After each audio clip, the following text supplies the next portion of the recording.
EVM यानी कि electronic voting machine, नाम तो सुना ही होगा आपने, अक्सर सुर्खियों में रहता है। चुनावी परिणाम सामने आने के बाद एक बार फिर ईवीएम सुर्खियों में है और इस बार ईवीएम के सुर्खियों में रहने का कारण है कि ट्विटर के सीईओ एलन मस्क ने सोशल मीडिया प्लेटफॉर्म एक्स पर ट्वीट कर ईवीएम की कार्यप्रणाली पर संशय जाहिर किया है।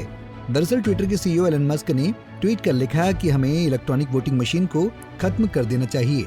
इसमें मनुष्यों या एआई द्वारा हैक किए जाने का जोखिम है। भले ही जोखिम थोड़ा है, लेकिन फिर भी ये बहुत ज्यादा है। बता दें कि पहले अमेरिका के राष्ट्रपति पद के लिए स्वतंत्र उम्मीदवार रॉबर्ट एफ कैनेडी ने एक्स पर एक पोस्ट करके प्यूर्टो रिको के प्राथमिक चुनाव के कारण ईवीएम पर कई सारे गंभीर सवाल उठाए। उन्होंने कहा कि इलेक्ट्रॉनिक वोटिंग मशीन से संबंधित सैकड़ों मतदान अनियमितताएं देखी गई हैं। हमें चुनाव में इलेक्ट्रॉनिक हस्तक्षेप से बचने के लिए पेपर बैलेट पर वापस लौटने की जरूरत है। इससे हम ईमानदार और निष्पक्ष चुनाव की गारंटी दे सकेंगे। जिसके बाद इसी पोस्ट को लेते हुए मस्क ने अपने पोस्ट को साझा किया है। बता दें कि चुनाव में ईवीएम का इस्तेमाल कुल 31 देशों में किया गया।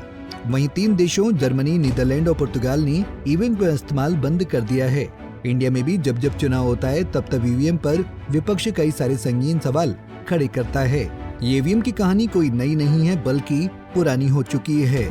दरअसल सुपर पावर अमेरिका भी इसी साल के अंत में नवंबर में राष्ट्रपति का चुनाव होना है। अमेरिका में होने वाले राष्ट्रपति चुनाव में पहले मस्क के इस ट्वीट के भी कई सारे मायने निकाले जा रहे हैं। लिहाजा जैसे ही एलन मस्क ने ईवीएम पर ट्वीट किया, वैसे ही भारत में ये विषय सियासी गलियारों में चर्चा का विषय बन गया। विपक्ष ने इस मुद्दे को लपक लिया।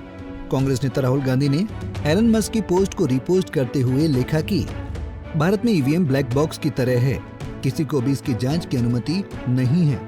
हमारी चुनावी प्रक्रिया में पारदर्शिता को लेकर गंभीर चिंताएं व्यक्त की जा रही हैं। जब संस्थानों में जवाबदेही की कमी हो जाती है तो लोकतंत्र एक दिखावा बन जाता है और धोखाधड़ी का शिकार हो जाता है।